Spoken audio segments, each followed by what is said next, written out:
ನಮಸ್ಕಾರ ಸ್ನೇಹಿತರೆ, welcome to ಸವಿರುಚಿ ಚಾನಲ್ಗೆ. ಎಲ್ಲರೂ ಹೇಗಿದ್ದೀರಾ? ನಾನು ಕೂಡ ಸೂಪರ್ ಆಗಿದ್ದೀನಿ. ಇವತ್ತು ಜೋಳ ಮುದ್ದೆ ಮತ್ತು ಜೊತೆಗೆ ಅದಕ್ಕೆ ಬೇಕಾಗಿರುವಂಥ ಒಂದು ಉಪ್ಸಾರು ಮತ್ತು ಕಾಳು ಯಾವ ರೀತಿ ಮಾಡೋದಂತ ಶೇರ್ ಮಾಡ್ಕೊತಾ ಇದ್ದೀನಿ.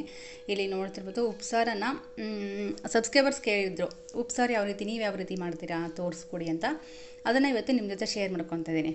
ಇಲ್ಲಿ ನಾನು ಎರಡು ಮಿಕ್ಸ್ ಮಾಡ್ಕೊಂಡಿದ್ದೀನಿ, ತೊಗರಿ ಬೇಳೆ ಮತ್ತು ಹೆಸರು ಕಾಳು. ನೋಡ್ತಾ ಇರ್ಬೋದು, ಎರಡು ಒಂದೇ ಸಲ ಕುದಿಯೋದಕ್ಕೆ ಹಾಕಿದ್ದೆ. ಅರ್ಧ ಬೆಂದ ಆದಮೇಲೆ ಕ್ಲೀನಾಗಿ ಸೊಪ್ಪು ತೊಳ್ಕೊಂಡು ಇವಾಗ ಹಾಕ್ಕೋಬೇಕಾಗತ್ತೆ. ಸಬ್ಬಕ್ಷಿ ಸೊಪ್ಪೇನಿದೆ ಅಲ್ವಾ, ಅದನ್ನು ಹಾಕ್ಕೋಬೇಕಾಗತ್ತೆ. ಎರಡೂ ಚೆನ್ನಾಗಿ ಬೇಯಬೇಕು. ಕಾಳು ಅರ್ಧ ಬೇಯಬೇಕು, ಅರ್ಧ ಬೆಂದಾದಮೇಲೆ ಸಬ್ಬಕ್ಷಿ ಸೊಪ್ಪನ್ನು ಹಾಕಿಬಿಟ್ಟು ಮತ್ತೆ ಕುದಿಯೋದಕ್ಕೆ ಇಡಬೇಕು. ಸ್ವಲ್ಪ ಫೈನಲ್ಲಾಗಿ ಇನ್ನೇನು ಬೆಂದಿದೆ ಅನ್ನೋ ಅಷ್ಟರಲ್ಲಿ ಉಪ್ಪು ಹಾಕ್ಬಿಟ್ಟು ಕಟ್ ಬಸ್ಕೋಬೇಕಾಗತ್ತೆ. ಇವಾಗ ಕುದೀಲಿ. ಸೈಡಲ್ಲಿ ಇವಾಗ ನಾನಿಲ್ಲಿ ಏನು ಮಾಡ್ತಿದ್ದೇನಪ್ಪ ಅಂತಂದರೆ, ಉದುಕಕ್ಕೆ ಅಂದರೆ ಉಪ್ಸಾರಿಗೆ ಮೆಣಸಿನ್ಕಾಯಿ, ಟೊಮೊಟೊ ಅದನ್ನೆಲ್ಲ ಫ್ರೈ ಮಾಡ್ಕೋಬೇಕಾಗತ್ತೆ. ಇಲ್ಲಿ ನೋಡ್ತಾ ಇರ್ಬೋದು, ಬದ್ನೆಕಾಯಿ ಮತ್ತು 3 ಟೊಮೊಟೊ, ಮೆಣಸಿನ್ಕಾಯಿ, ಕರಿಬೇವು, ಕೊತ್ತಂಬರಿ, ಬೆಳ್ಳುಳ್ಳಿನ ಎಲ್ಲನೂ ಇಟ್ಕೊಂಡಿದ್ದೀನಿ ಸ್ನೇಹಿತರೆ. ಕರಿಬೇವು, ಕೊತ್ತಂಬರಿ ಮತ್ತು ಬೆಳ್ಳುಳ್ಳಿ ಮೇಲೆ ಹಾಕ್ಕೊಂಡಿದ್ದೀನಿ. ಬದನೆಕಾಯಿ ಸುಟ್ಕೊಂಡಿದ್ದೀನಿ, ಸುಟ್ಟು ಈ ರೀತಿ ಸಿಪ್ಪೆಲ್ಲ ತೆಗೆದು ನೋಡಿ ಇಟ್ಕೊಂಡಿದ್ದೀನಿ. ಮೆಣಸಿನ್ಕಾಯಿ ಹುರ್ಕೊಂಡಿದ್ದೀನಿ, ಟೊಮೊಟೊನೂ ಹುರ್ಕೊಂಡಿದ್ದೀನಿ. ಎಲ್ಲನೂ ಇವಾಗ ನಾನು ಸ್ವಲ್ಪ ಉಪ್ಪು ಹಾಕ್ಕೊಂಬಿಟ್ಟು ಮಿಕ್ಸಿ ಮಾಡ್ಕೊತೀನಿ. ಈ ಕಟ್ಟು ಬಸ್ತಿರ್ತೀವಲ್ವ, ಇದ್ರ ಜೊತೆಗೆ ನಾವು ಇವಾಗ ಮಿಕ್ಸ್ ಮಾಡಬೇಕು. ತುಂಬ ರುಚಿ ಅಂದರೆ ತುಂಬ ರುಚಿಯಾಗುತ್ತೆ. ನೀವು ಕೂಡ ಒಂದ್ಸಲ ಟ್ರೈ ಮಾಡಿ. ಕೇಳಿದರು ಸಬ್ಸ್ಕ್ರೈಬರ್ಸ್ ಒಬ್ರು ಕೇಳಿದರು, ಉಪ್ಸಾರು ಯಾವ ರೀತಿ ಮಾಡ್ತೀರಾ ನೀವು, ತೋರಿಸ್ರಿ ಒಂದಿನ ಅಂತ ಹೇಳಿದರು. ಓಕೆ ಅಂತಂದ್ಬಿಟ್ಟು ತೋರಿಸ್ತಾ ಇರೋದು. ಇವಾಗ ಈ ರೀತಿ ಎಲ್ಲ ಮಿಕ್ಸಿ ಮಾಡಿಕೊಂಡು ಅದರ ಜೊತೆಗೆ ಸೇರಿಸ್ಬೇಕು. ಸ್ವಲ್ಪ ಮೆಣಸಿನ್ಕಾಯಿ ಖಾರ ಇದ್ದರೆ ಸ್ವಲ್ಪ ನೋಡಿ ಹಾಕ್ಕೋಬೋದು, ಖಾರ ಸ್ವಲ್ಪ ಕಮ್ಮಿ ಇತ್ತಂದರೆ ಸ್ವಲ್ಪ ಜಾಸ್ತಿ ಹಾಕ್ಕೋಬೋದು. ಇವಾಗ ಮಿಕ್ಸಿ ಮಾಡಿಕೊಂಡು ಬಿಸಿ ಕಟ್ಟಿರುತ್ತೆ ಅಲ್ವ, ಸ್ವಲ್ಪ ಲೈಟಾಗಿ ಹಾರಬೇಕು. ಅದು ಬಿಸಿ ಕಟ್ಟು ಅದು ಹಾರಿದ ಮೇಲೆ ನಾವು ಮಿಕ್ಸಿ ಮಾಡ್ಕೋಬೇಕಾಗತ್ತೆ. ಅದು ಮಿಕ್ಸಿ ಮಾಡ್ಕೊಂಡು ಆದಮೇಲೆ ಕಾಳು ಇರುತ್ತೆ ಅಲ್ವ, ಅದ್ರ ಜೊತೆಗೆ ಅಲಸಂದಿ ಇದು ಹೆಸರು ಕಾಳು ಮತ್ತು ತೊಗರಿಬೇಳೆ ಹಾಕಿದ್ವಲ್ವ, ಅದನ್ನು ಕೂಡ ಸ್ವಲ್ಪ ಲೈಟಾಗಿ ನೀರು ಆಗಬಾರ್ದು, ಸ್ವಲ್ಪ ಮಂದಗೆ ಅನ್ನಂಗೆ ಬರಬೇಕು. ಅದಕ್ಕೋಸ್ಕರ ಕಾಳನ್ನು ಮಿಕ್ಸಿ ಮಾಡಿ ಹಾಕ್ಕೊತಾ ಇರೋದು. ಇಲ್ಲ ಇದೇ ಸರಿ ಹೋಗುತ್ತೆ ಅಂದರೆ ಇದಕ್ಕೆ ಬಿಟ್ಬಿಡ್ಬೋದು. ಬಟ್ ಇಲ್ಲಿ ನನಗೆ ಸ್ವಲ್ಪ ಜಾಸ್ತಿನೇ ಬೇಕು ಮತ್ತು ಸ್ವಲ್ಪ ಮಂದಗೆ ಬೇಕು, ಗಟ್ಟಿ ಬೇಕಾಗುತ್ತೆ. ತುಂಬ ಗಟ್ಟಿ ಅಲ್ಲ, ಒಂಚೂರು ರೈಸಿಗೂ ಮತ್ತು ಮುದ್ದೆಗೂ ಬರಬೇಕು, ಆ ರೀತಿ ಮಾಡ್ಕೊತಾ ಇದ್ದೀನಿ. ಇಲ್ಲಿ ಕಾಳು ಜೊತೆಗೆ ಮಿಕ್ಸಿ ಮಾಡ್ಕೊಂಡಿದ್ದೀವಲ್ಲ, ಅದನ್ನು ಕೂಡ ಇದ್ರ ಜೊತೆಗೆ ಸೇರಿಸ್ಕೊತಾ ಇದ್ದೀನಿ. ನೋಡ್ತಾ ಇರ್ಬೋದು, ಈ ರೀತಿ ಮಿಕ್ಸಿ ಮಾಡ್ಕೊಂಡಿದ್ದೆ. ಈ ರೀತಿ ಹಾಕ್ಕೋಬೋದು. ಈ ರೀತಿ ಹಾಕ್ಕೊಂಡ್ರೂ ಕೂಡ ತುಂಬ ರುಚಿಯಾಗುತ್ತೆ, ಬಂದಗೆ ಬರುತ್ತೆ.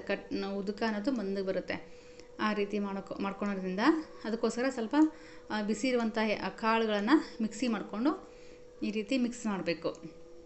ಇವಾಗ ನೋಡಿ, ಹುಳಿ ಕಮ್ಮಿ ಆಯಿತು ಅಂದರೆ ನೀವೇನಾದ್ರೂ ಹುಣಸೆಹಣ್ಣು ಇತ್ತು ಅಂದರೆ ಹುಣಸೆಹಣ್ಣು, ಇಲ್ಲ ಅಂತಂದರೆ ನಿಂಬೆಹಣ್ಣು ಇತ್ತು ಅಂದರೆ ನಿಂಬೆಹಣ್ಣು ನೀವು ಹಾಕ್ಕೋಬೋದು. ನಿಂಬೆಹಣ್ಣು ನಾನು 1-2 ನಿಂಬೆ ಹೋಳನ್ನು ಹಿಂಡ್ಕೊತಾ ಇರೋದು. ನಿಂಬೆಹಣ್ಣು ಹಾಕಿದರೆ ತುಂಬ ರುಚಿಯಾಗುತ್ತೆ, ಹುಣಸೆಹಣ್ಣು ಹಾಕಿದ್ರೆ ಕೂಡ ತುಂಬ ರುಚಿಯಾಗುತ್ತೆ. ಬಟ್ ಎರಡರಲ್ಲಿ ಯಾವುದಾದ್ರೂ ಒಂದು ಆಪ್ಷನ್ನು ಹಾಕ್ಕೋಬೋದು. ಇವಾಗ ಈ ರೀತಿ ನಿಂಬೆಹಣ್ಣು ಹಿಂಡ್ಕೊಂಡಾದಮೇಲೆ ಮುದ್ದೆ, ಬಿಸಿ ಬಿಸಿ ಮುದ್ದೆ ಜೊತೆಗೆ ಉದುಕ ಮತ್ತು ಕಾಳು ಊಟ ಮಾಡಿದರೆ ಒಳಗೆ ತುಪ್ಪ ಉಣ್ಣಂಗೆ ಆಗುತ್ತೆ ಸ್ನೇಹಿತರೆ. ಈ ರೀತಿ ಮಾಡಿಕೊಂಡು ಯಾವಾಗಲೂ ಅಷ್ಟೇ, ವೀಕ್ಲಿ 1 ಟೈಮ್ ಆದ್ರೂ ಈ ರೀತಿ ಮಾಡ್ಕೊಂಡು ಊಟ ಮಾಡ್ತೀವಿ ನಾವು.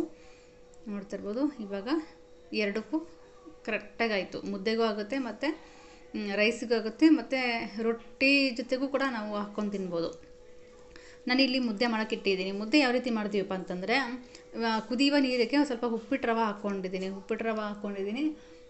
ಉಪ್ಪಿಟ್ಟು ರವೆ ಹಾಕ್ಕೊಂಡು ಸ್ವಲ್ಪ ಲೈಟ್ ಉಪ್ಪು, ರುಚಿಗೆ ತಕ್ಕಷ್ಟು ಉಪ್ಪು ಹಾಕ್ಕೊಂಬಿಟ್ಟು ಈ ರೀತಿ ಜೋಳದ ಹಿಟ್ಟನ್ನು ಮಿಕ್ಸಿ ಕಲಿಸ್ಕೊಂಡು ಇಟ್ಕೊಂಡಿದ್ದೀನಿ. ಈ ರೀತಿ ಗಟ್ಟಿಗೆ ಕಲಿಸ್ಕೊಂಡು ಇಟ್ಕೊಂಡಿದ್ದೀನಿ. ಈ ರೀತಿ ತಣ್ಣೀರು ಹಾಕ್ಕೊಂಬಿಟ್ಟು ಕಲಿಸ್ಕೊಂಡು ಇಟ್ಕೊಂಡಿದ್ದೀನಿ. ಇವಾಗ ಈ ಒಂದು ಉಪ್ಪಿಟ್ಟು ರವೆ ಹಾಕಿ ಕುದಿಸ್ಕೊಂಡ್ವಲ್ವ, ಒಂದು ಸ್ವಲ್ಪ ಬೇಯಬೇಕು ಅದು ಉಪ್ಪಿಟ್ಟು ರವೆ ಚೆನ್ನಾಗಿ. ಆಮೇಲೆ ಈ ಒಂದು ಜೋಳದ ಹಿಟ್ಟು ಕಲಸಿರುವಂಥ ಒಂದು ಹಿಟ್ಟು ಏನಿದೆ ಅಲ್ವಾ, ಇದನ್ನು ನೀಟಾಗಿ ಮಿಕ್ಸ್ ಮಾಡ್ಕೋಬೇಕು. ಅಂದರೆ ಗಂಟಾಗುತ್ತೆ. ಗಂಟು ಆಗದೇ ನಾವು ಕೈಯಲ್ಲಿ ತಿರ್ಸ್ಕೊತಾನೆ ಇರಬೇಕು, ಇಲ್ಲ ಅಂತಂದರೆ ಗಂಟಾಗ್ಬಿಡುತ್ತೆ. ತೆಳು ಕಲಿಸ್ಕೋಬಾರ್ದು. ತೆಳು ಕಲಿಸ್ಕೊಂಡ್ರೆ ಏನಾಗುತ್ತೆ ಅಂದರೆ ಮುದ್ದೆ ಗಂಟಾಗುತ್ತೆ. ಸ್ವಲ್ಪ ಬಟ್ಲಲ್ಲಿ ಸ್ವಲ್ಪ ನೀರು ಹಾಕ್ಕೊಂಬಿಟ್ಟು ಈ ರೀತಿ ಮೇಲೆ ಒಂದು ಸ್ವಲ್ಪ ಹಾಕಿ ಈ ರೀತಿ ಕೈ ಆಡಿಸ್ಕೋಬೇಕು. ಚೆನ್ನಾಗಿ ಕೈ ಆಡಿಸ್ಕೊತಾನೆ ಇರಬೇಕು. ಸ್ವಲ್ಪ ಗ್ಯಾಪ್ ಮಾಡಿದೆ ನೋಡಿರಿ. ಆಲ್ರೆಡಿ ನಾನಿಲ್ಲಿ ಗಂಟಾಗ್ತಾ ಸ್ಟಾರ್ಟ್ ಆಯಿತು. ಸ್ವಲ್ಪ ಬಿಟ್ಟರೆ ಗಂಟಾಗ್ಬಿಡುತ್ತೆ. ಅದಕ್ಕೋಸ್ಕರ ಇವಾಗ ಚೆನ್ನಾಗಿ ಕುದಿಬೇಕು. ಕುದ್ದಾದ್ಮೇಲೆ ನೋಡ್ತಿರ್ಬೋದು ಸ್ವಲ್ಪ ಉಪ್ಪು ಹಾಕ್ಕೊತಾ ಇದ್ದೀನಿ. ನಿಮಗೆ ಎಷ್ಟು ಬೇಕಾಗುತ್ತೋ ಅಷ್ಟು ರುಚಿಗೆ ತಕ್ಕಷ್ಟು ಉಪ್ಪು. ಅದಾದಮೇಲೆ ಸ್ವಲ್ಪ ಜೋಳದ ಹಿಟ್ಟು ಹಾಕ್ಕೋಬೇಕು, ಅಂದರೆ ಕುದಿಬೇಕು, ಇದು ಚೆನ್ನಾಗಿ ಕುದಿಬೇಕು. ಕುದ್ದಾದ್ಮೇಲೆ ಜೋಳದ ಹಿಟ್ಟು ಹಾಕ್ಕೋಬೇಕು. ಗೊತ್ತಾಗುತ್ತೆ ಇದು ಬೆಂದಿದೆಯಾ ಇಲ್ಲ ಅಂತ, ಗೊತ್ತಾಗುತ್ತೆ ಆಲ್ರೆಡಿ. ಈ ರೀತಿ ಸೌಂಡ್ ಬರುತ್ತೆ ಕುದಿಬೇಕಾದ್ರೆ, ಹೆಂಗಂದರೆ ಪಳ್ಳ ಪಳ್ಳ ಪಳ್ಳ ಅಂತ ಕುದಿಯುತ್ತೆ, ಆ ರೀತಿ ಸೌಂಡ್ ಬರುತ್ತೆ. ಇವಾಗ ಈ ರೀತಿ ಕುದೀತಲ್ವ, ಒಂಚೂರು ಗಂಟಿಲ್ದೇ ತಿರ್ಕೋಬೇಕಾಗುತ್ತೆ ಈ ರೀತಿ ಸ್ಪೂನಿಂದ.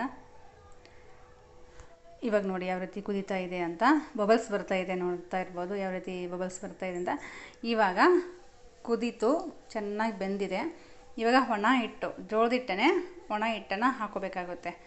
ಒಣ ಹಿಟ್ಟು ಹಾಕ್ಕೊಂಬಿಟ್ಟು ಒಂದು ಗಂಟು ಇಲ್ಲಾರ್ದಂಗೆ ಮುದ್ದೆನ ತಿರ್ಕೋಬೇಕಾಗುತ್ತೆ. ಈ ರೀತಿ ಎಷ್ಟು ಬೇಕಾಗುತ್ತೆ ಅಷ್ಟು. ನಾವು ಮುದ್ದೆ ಬಂದು ತೆಳು ಮಾಡ್ತೀವಿ, ಹಾಗಾಗಿ ಸ್ವಲ್ಪನೇ ಹಿಟ್ಟು ಹಾಕ್ಕೊಂಬಿಟ್ಟು ತಿರ್ಕೊತಾ ಇರೋದು. ನಿಮಗೇನಾದರೂ ಗಟ್ಟಿ ಬೇಕು ಮುದ್ದೆ, ರಾಗಿ ಮುದ್ದೆ ಥರ ಬೇಕು ಅಂತಂದರೆ ಹಿಟ್ಟು ಜಾಸ್ತಿ ಹಾಕ್ಕೋಬೇಕಾಗತ್ತೆ. ಬಟ್ ಇಲ್ಲಿ ನಾವು ತೆಳು ಮಾಡೋದ್ರಿಂದ ಒಣ ಹಿಟ್ಟನ್ನು ಸ್ವಲ್ಪ ಹಾಕ್ಕೊಂಡು ತಿರ್ಸ್ಕೊತ ನೋಡ್ತಾ ಇರೋದು. ಈ ರೀತಿ ಮಾಡೋದ್ರಿಂದ ತುಂಬ ಟೇಸ್ಟ್ ಆಗುತ್ತೆ. ಯಾವ ರೀತಿ ಅಂತಂದರೆ ತೆಳು ಮುದ್ದೆ ಮಾಡ್ಕೊಂಡು ತಿಂತಾಯಿದ್ರೆ ತುಂಬ ರುಚಿಯಾಗುತ್ತೆ. ಇವಾಗ ಒಂದು ಪ್ಲೇಟ್ ಮುಚ್ಚಿಬಿಟ್ಟು ಹಳ್ಳೋದಕ್ಕೆ ಬಿಡಬೇಕು. ಯಾಕಂದರೆ ಇವಾಗ ಒಣ ಹಿಟ್ಟು ಹಾಕಿದ್ದೀವಲ್ವ, ಅದು ಕೂಡ ಬೇಯಬೇಕು ಫಸ್ಟು. ಆಮೇಲೆ ಸ್ವಲ್ಪ ತೆಳುವಾಯಿತು, ಇನ್ನೂ ಸ್ವಲ್ಪ ಹಾಕ್ಕೊಂಬಿಟ್ಟು ಇನ್ನೊಂದು ಚೂರು ಹಿಟ್ಟು ಹಾಕ್ಕೊಂಡು ಕುಡಿಸ್ಕೊತಾ ಇರೋದು. ಚೆನ್ನಾಗಿ ಕುಡಿಸ್ಕೊಂಡು ಒಂದು ಪ್ಲೇಟ್ ಮುಚ್ಚಿಟ್ಕೋಬೇಕು ಸ್ನೇಹಿತರೆ. ಪ್ಲೇಟ್ ಮುಚ್ಚಿಬಿಟ್ರೆ ಚೆನ್ನಾಗಿ ಬೆಂದ್ಬಿಡುತ್ತೆ. ಅದು ಕೂಡ ಒಂದು 5 ನಿಮಿಷಕ್ಕಿಂತ ಸ್ವಲ್ಪ ಕಡಿಮೆ ಅನ್ನಂಗೆ ಪ್ಲೇಟ್ ಮುಚ್ಚಿ ಇಳಿಸ್ಕೊಂಬಿಡ್ಬೇಕು. ಈ ರೀತಿಯೆಲ್ಲ ಕೂಡಿಸ್ಕೊಳ್ಬೇಕು, ಗಂಟಿಲ್ದಂಗೆ. ಒಂಚೂರು ಗಂಟಿರಬಾರ್ದು, ಗಂಟಿದ್ರೆ ಚೆನ್ನಾಗಿರಲ್ಲ ಊಟ ಮಾಡೋದಕ್ಕೆ. ಅದಕ್ಕೋಸ್ಕರ ಇವಾಗ ಒಂಚೂರು ಪ್ಲೇಟ್ ಮುಚ್ಚಿಬಿಟ್ಟು ಹಳ್ಬಿಟ್ಟು ಪ್ಲೇಟಿಗೆ ಹಂಗೆ ಸ್ಪೂನಿಂದ ಹಾಕಿಬಿಡ್ತೀನಿ. ಯಾಕಂದರೆ ನಮ್ಮದು ಗಟ್ಟಿ ಇರಲ್ಲ ಮುದ್ದೆ, ಹಾಗಾಗಿ ಹಂಗೆ ಸ್ಪೂನಿಂದ ತೆಗೆದು ಈ ರೀತಿ ಹಾಕೋದು ಅಷ್ಟೇ. ಇವಾಗ ಚೂರು ಹಳ್ಳೋದಕ್ಕೆ ಬಿಟ್ಬಿಟ್ರೆ ಮುಗೀತು. ಅದಾದಮೇಲೆ ಇವಾಗ ಪ್ಲೇಟಿಗೆ ಹಾಕ್ಕೊಂಬಿಡುತ್ತೆ. ನೋಡ್ತಾ ಇರ್ಬೋದು ಇವಾಗ ಹಳ್ತು, ಆಫ್ ಮಾಡಿದೆ ಗ್ಯಾಸು. ಇವಾಗ ನೋಡ್ತಾ ಇರ್ಬೋದು ರೆಡಿ ಆಯಿತು ಮುದ್ದೆ. ಬನ್ನಿ ಇವಾಗ ಪ್ಲೇಟಿಗೆ ಹಾಕ್ಕೊಂಡು ಡೈರೆಕ್ಟಾಗಿ ಈ ರೀತಿ ಹಾಕ್ಕೊಳ್ಳೋದು ನಮ್ಮದು. ನಮ್ಮ ಮುದ್ದೆಗಿದ್ದೆ ಎಲ್ಲ ಗುಂಡು ಮಾಡೋದು, ಕೈಲಿಂದ ರೌಂಡ್ ಮಾಡೋದು, ಆ ರೀತಿ ಏನೂ ಇಲ್ಲ. ಇದು ನಮ್ಮದು ಮನೇಲಿ ಮಾಡುವಂಥ ಮುದ್ದೆ. ಈ ರೀತಿ ನೀವು ಕೂಡ ಮಾಡ್ಕೊತೀನಿ. ಎಷ್ಟು ಚೆನ್ನಾಗಿರುತ್ತೆ ಅಂದರೆ, ಹೌದು ಸಿಸ್ಟರ್ ತುಂಬ ಚೆನ್ನಾಗಿತ್ತು ಅಂತ ಹೇಳ್ಕೊತೀರಾ. ತುಂಬ ಚೆನ್ನಾಗಿರುತ್ತೆ ಮುದ್ದೆ, ಉಪ್ಸಾರು, ಕಾಳು ಸೈಡಿಗೆ. ನೋಡ್ತಾ ಇರ್ಬೋದು ಈ ರೀತಿ ಒಂದು ಸ್ಪೂನ್ ಹಾಕಿದ್ರೆ ಸಾಕು, ಪ್ಲೇಟು ಫುಲ್ ಅಗಲಾಗುತ್ತೆ, ಪ್ಲೇಟ್ ತುಂಬ ಆಗುತ್ತೆ. ನೋಡಿದ್ರಲ್ವಾ ಯಾವ ರೀತಿ ಮುದ್ದೆನ ಮಾಡೋದು ಅಂತ.